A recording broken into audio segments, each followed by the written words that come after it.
What's up, guys? UPFRONT Tony here from UPFRONT MMA. We're back to get with today's UFCs and MMAs and boxing newses. All right, so without further ado, let's get it going and fire up the reel that we're going to react to today. Yay. Ready? 1, 2, 3. Thank you, Full Mount MMA, for giving me this to react to. Warren Spencer at Misfits Mania on December 20th, competing I haven't for seen the this Misfits yet. Boxing interim middleweight title. The main Tony Ferguson is competing for a title already? event will feature Andrew Tate versus Chase Demore. Warren Spencer. Andrew Tate. Okay, Andrew Tate's going to jump into the ring again. Interesting. I'm sorry, Tony Ferguson on the card and Andrew Tate. Not that I really like him, but he's a guy. He's interesting. I'd like to see him be in a fight. You know, top G. Spencer actually fought Dylan Dennis in an MMA bout under Misfits, losing by submission in just 15 seconds. Oh, God. Two things. One, I can't believe that Dylan Dennis actually had a fight and won. But two, I'm glad nobody actually talked about it. He also competed on that card, defeating Salt Poppy via TKO in the third round. What do you guys think? Could we see Tony go on a 2-fight winning streak? Post your thoughts in the 2-fight Tony. 2-fight streak Tony. Let's go, baby. Let's go. comments. Kamaru Usman doesn't seem to fully buy Dana White's recent story about Francis Ngannou. Earlier this week, Dana went on the Flagrant podcast and claimed he had 2 physical altercations with Francis back when he was still in the UFC. The first allegedly happened before Francis fought Stipe Miocic for the first time. Dana said Francis grabbed him by the shirt and demanded a private plane back to Paris after the fight, and then Francis... I believe it. Francis is a low cut G. You know what I'm saying? He's all like, "Hi, yes, everybody. I'm very nice guy. I want to fight only best in the world. Dana, you give me plan back to France, or I'll kill you. I kill you." went on to lose to I can Stipe. see it. The second incident, according to Dana, happened later on when Francis was upset about not getting a $50,000 bonus. Dana says Francis grabbed his shirt. Damn, Francis a Crip or a Blood or something? You're like, yo, Dana D. How about that 50 G's? Dana, 50 G's, baby. You know what I'm saying? You don't remember the Connor thing? Now it's me. Much larger, dark version. 50 G's, my guh. Today. Again as he tried to leave his office, and he told him, "Get your hands off me." Dana also claimed Hunter... And I want it in euros. Isn't that what the French spend money on? What's the French money called? The bouillon? Campbell had a similar run-in with Francis. Kamaru Usman isn't completely dismissing the story, but says it's hard to believe it played out exactly the way Dana described. Listen, I wasn't there, but I don't think this happened like this. I don't think there's... You're gonna go, so you're gonna... Nah, And sticking by your brothers. I understand. It didn't do nothing. I know. Didn't do nothing. So you're gonna call Dana White a We liar? know, Kamaru. Did I say that? No, absolutely not. Did I do that? Listen, all I'm saying is, it's hard to believe to Dana White. It's hard to believe to you to go, get back in your office, Dana. You not what? Get out your checkbook. Give me 50K. And then, oh, Hunter, you leave it? Get back here, Hunter. We're not done talking. It's hard because that's the picture. That ain't that hard to me. We're really seeing. That ain't hard for me to picture. Big ass Francis Ngannou up in there. That shit be like, there ain't no cameras in this bitch, right? It's just us in this room, right? All right, then. Let's talk about it. Being in our head here. It's hard to believe that because, listen, it's Dana White here. Dana, just like Francis has this aura, there's this aura around Francis to where you just know, okay, I can't around here. I gotta be on my P's and Q's. He has that aura. Yeah, that aura out. Just that sense, that aura. Francis is a fighter and he has that scary aura. Dana, that scary aura of, I will remove your head from your shoulders. White has a different aura as well because Dana White's the head of the UFC. Dana White's this guy. So everybody moving around Dana White, hey, you're gonna know, hey, I gotta conduct myself I got to conduct myself accordingly. So here, I find that a little hard to believe. I'm not saying that's false. I'm just saying it might have not went down the way that quote sounded like, and it made us kind of think about the situation. Just 5 months after This guy trying to compete for the try to pass the bar exam or something. I think Kamaru could be Francis Ngannou's lawyer, attorney, is Johnny Cochran. a double lung transplant, Ben Askren is now working out on the assault bike. Bro, this is beautiful, man. Look at how far Ben Askren has come, man. Back from the dead. He was in a coma 30 some days. And he gets back out of it, and he's down to 135 pounds, and he starts learning to walk. And he gets to walking, and he starts fast walking, then he's slow jogging, then he's in the gym wrestling. Now he's on the worst piece of machinery, torture device ever designed by man. You've got the Iron Maiden as a torture device. You got, I guess the guillotine's kind of torturous. Water dripping on your forehead, but nothing is worse than the Aerodyne bike. Never heard it called the assault bike before, but the Aerodyne bike is horrific. It is mutilatory. It is umbilical cordatory. I don't even know. He posted this video to his Instagram. In the caption, he wrote, "Confirm." God bless you, Ben Askren. God bless you. God bless you in your strength. New lungs or old lungs, the assault bike is the worst. C. He doing good on it too. That's about how I do it. That speed, but then you're supposed to sprint, and all that. I'm like, how about I just do it like this? Slow, steady. We're gonna watch the whole workout? I mean, damn. A clip would have been cool, a 4-second. Meanwhile, Ben's still on the bike. Colby Covington thinks Leon Edwards should retire following his loss to Carlos Prates. Speaking to Helen Yee, Colby Covington thinks Leon Edwards should retire. Boy, that's a pot calling the kettle black. Colby, I don't know if anybody has mentioned it, but maybe you should retire, buddy. This new division, welterweight, they grown up around you. Good luck, my friend. He said, "I think he should probably retire. I think he lost the hunger. I made him so much money when we fought. I just don't think he has that hunger and the spark anymore. I'd like to see him hang it up and do something else." Sergey Spivak is out of his fight against Shamil Gaziev at UFC Again? Qatar, and Waldo Cortez Acosta has stepped in on just 3 days' notice. Cortez Acosta just fought 18 days ago, defeating Ante Delia. I kind of like that. I like this fight even a little bit better. I like Waldo Cortez is coming, and he's hungry. I remember he didn't have no fight. He was on Twitter begging anybody, I'll fight anybody, anywhere, please, anything. And he got a fight, and he did it again. The guy is hungry. He wants fights. He got his eye poked like a some gun and came back and knocked the dude out. Via TKO in the first round. That's crazy. Gaziev posted this on X following the news. He said, "Respect to the Pirate for..." Especially after Tom Aspinall, the greatest fighter supposed to be the toughest man on the planet, gets eye poked. And he's like, I can't see. Waldo Cortez is like, "Oh, I can't see neither, brother. Just tell me where he is. Knock him out." On board. But the Gulf is my territory, and it's going to be very tough for your ship to row here.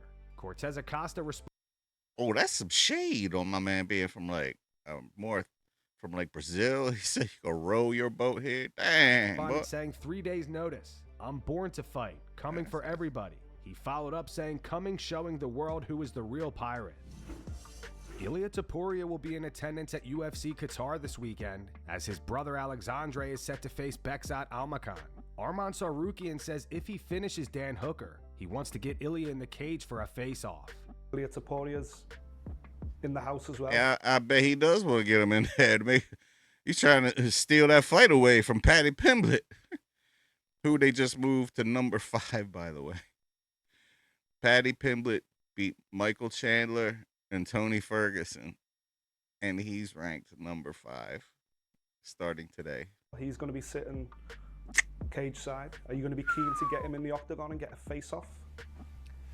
Yes, I think I gotta get the good finish and call him out and do the face-off there. Arman also gave his thoughts on Islam Makhachev defeating Jack Della Maddalena and becoming the new welterweight champion. He said, yes, I was super He brutalized Jack Della Maddalena. Let's get it right, my friend. impressed when I was watching the fight because it was so easy. Kind of a champion fighting with amateur. He showed he's on a different level. I thought JDM could do more than he did. Islam is way better than everybody right now. He's really pound for pound, and at 170 it's going to be difficult to beat him there. Dan Hooker starts Ain't nobody beating Islam Makhachev outside of Khamzat Chimaev. laughing when he hears Paddy Pimblett is a top 5 contender in the lightweight division. Yeah, see? There's some certain changes. See? Paddy Pimblett is not right That is laughable. now in top 5. That's about the reaction. Not sure. They must be giving him a title shot. Yeah, they setting this title shot up. You know what I'm saying? That's why Arman was like, "Yo, come on, let me face off with him, please." They must be cherry picking him a title shot. Nah, it is what it is. Do you pay attention to that at all? Nah. Like, it is what it is. They're just numbers.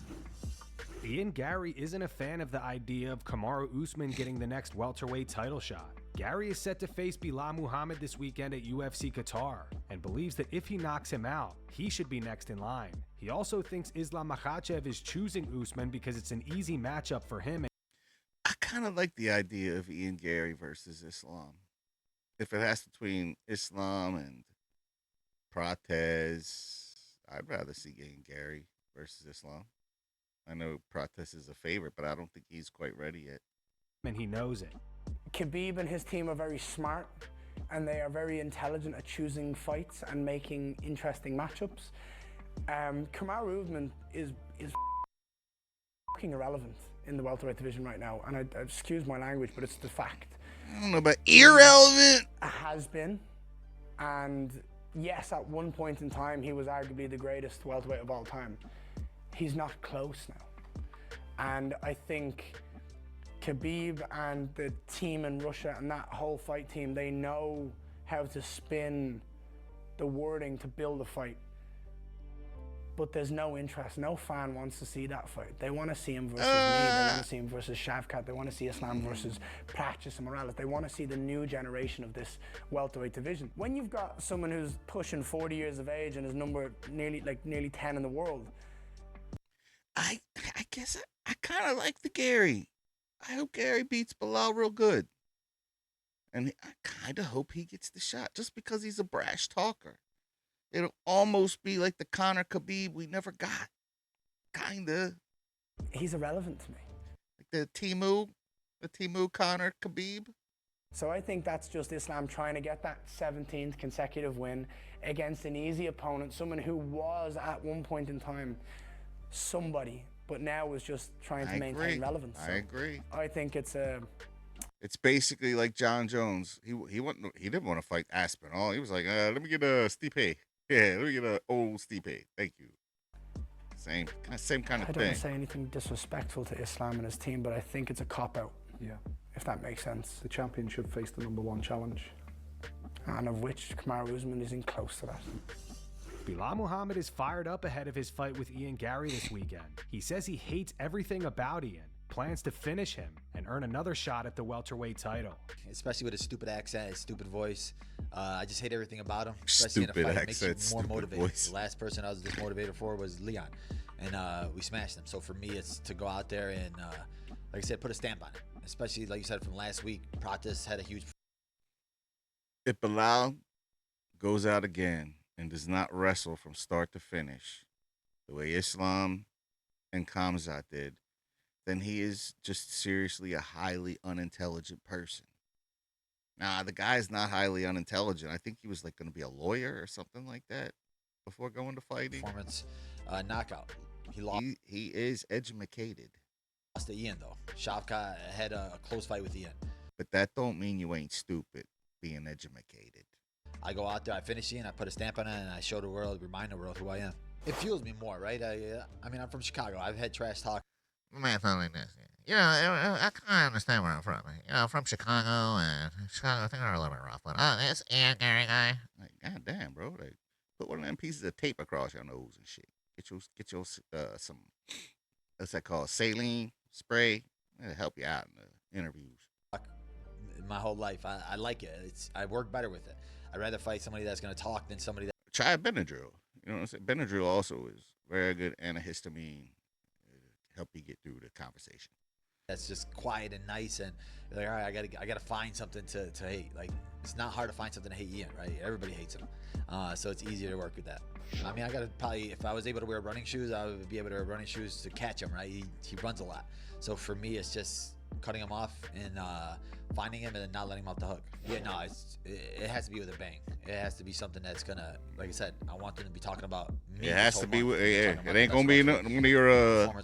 It ain't gonna be one of your patented decision wins, but I know you're one of my followers. I ain't trying to be rude, but it is what it is. So this month, my name's gonna be at the top of the list. Go Back for in it. 2014, That's all I'll say. TJ Dillashaw was set to defend the bantamweight title in a rematch with Renan Barão. But when Barão pulled out last minute, TJ ended up fighting Joe Soto on short notice and knocked him out in the 5th round. On Dominic Cruz's podcast, TJ revealed that Joe Soto was actually his training partner and had been helping him prepare for the Barão fight. Was the most nervous I've ever been going into a fight. I ain't know that. Because of the way it went down. I was supposed to rematch Barão, and I wake up the morning of weigh-ins and I'm on weight. That's right. And I forgot that was. Bro, nobody thought TJ Dillashaw was gonna beat Renan Barão. Renan Barão was like Jose Aldo back in the day, like 30-some and 0. And we're like, who the hell is this little... Fell and hit his head. Yes. Who the hell is this little Eminem guy gonna come up in here? Cutting weight. Yeah, And he so came I up in remember there. He to call me and be like, hey, champ, we need you to take a replacement fight against Joe Soto. That's right. I know Joe Soto. I trained with him for this fight camp. He came to Alpha Male 8 weeks before our fight. Nobody would know that. Yeah. And we were... Does anybody know that you had been training with him for that whole camp to get ready for Barão? I've mentioned it. By the way, Dominic Cruz has got a new show on YouTube. It's good. It's called like Life and Death with Dominic Cruz or something like that, or I don't know, something. Just look up Dominic Cruz. I don't like the lighting. Everything's pink and blue, baby blue, but it's a decent show. He's got like decent guys. But maybe not on like on a big platform. So we were training. He came up to Alpha Male, was training there. He was a wrestler as well too. And I knew how tough he was, and I knew he was a Bellator champion, and didn't have a name yet because he wasn't in the UFC. And I knew how tough he was, and I had everything to lose, you know. And so I had to take that fight on 24 hours notice, and that one I was very nervous for. John Anik believes Islam Makhachev and Merab Dvalishvili are on pace to becoming the greatest fighters of all time, even surpassing George St. Pierre. Y'all. Let's see here. Maybe it takes. Maybe. Forgot. You know, we all must have forgot. Like, Islam never, like, who knows the extent. It's starting to get into like, is it Tyson or Muhammad Ali? You know, it starts getting a little weird in there. You know, to which who's he wanted better? To, you know, I'm glad that he's who's not the making go? You know, but like, this man should be celebrated. You know, we talk about very much. This is an opinion thing. Merab Dvalishvili on a trajectory to be the. And as we know, opinions are like bungholes. Everyone, TNS uno. Greatest male mixed martial arts athlete of all time, and he's very much on a trajectory to unseat George St. Pierre. Anybody else you want to mention? So is Islam, man. So is Islam, and to see how comfortable he was at 70, now he's saying he can wrestle for 50 minutes, right? Like, you know, I know Dustin Poirier deserves a lot of credit for extending Islam. 50 minutes. 50 minutes? Why does he got to wrestle for 50 minutes? Yes. But how compromised was Islam at 155 pounds, right. Kenny? You know, like, how would you should have been fighting at welterweight too, Kenny. Dricus du Plessis posted a promo yesterday on his social medias after recently losing the middleweight title to Khamzat Chimaev. Recently? Dricus says he will be back. That's when you lose so bad. You don't just like have a message the next day for X. You need a production squad to come in and film a short feature film to even be able to talk to anybody after that demolishing that was put on him by Khamzat. Oh my Dios. In these moments, we are not defeated. We are human. And being human is the most courageous thing of all.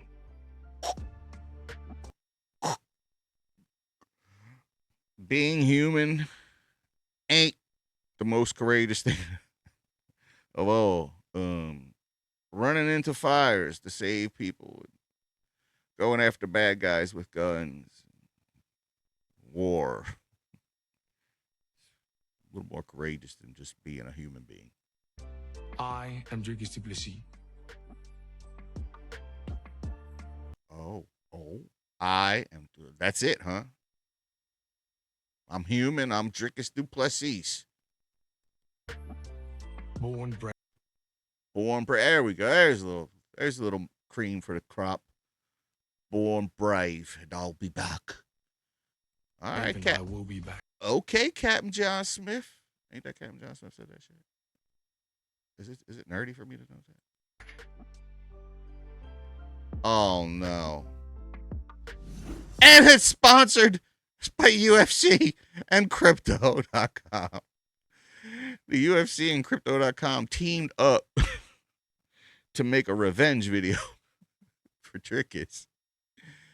Oh boy, what a world we flew live out to in. Qatar to support Arman Tsarukyan this weekend for his fight against Dan Hooker. Multiple videos were posted today of Khamzat assisting Arman with his weight cut. We all do know that Arman is gonna beat Hooker, right? Like, we all know this, right? There's not any us. Speaking of, when you're betting, rainbet.com, Upfront MMA, and rainbet.com make you money. Speaking of this little break in the middle, go check the record. Go check it. Please check it. Every single pick that I have given you in the last weeks, every one of them has hit. Gamble at your own risk. Hey, if it's risky for you, do it. Gamble at your own one of them. But hang out with me for a little while. We'll get you there. We'll get you there. In one of the videos, someone mentions that Arman still weighs 159 pounds, which worried many fans since the ceremonial weigh-in start at 10 a.m. Eastern Time tomorrow. That means Arman will need to make weight in roughly the next 12 hours. How dumb are these people? They're like, oh my God, you don't think he can lose 4 pounds in 12 hours, people? I can lose 4 pounds in one jiu-jitsu class. I go home like, God damn, what the hell, I need to eat. He can do it. Don't worry.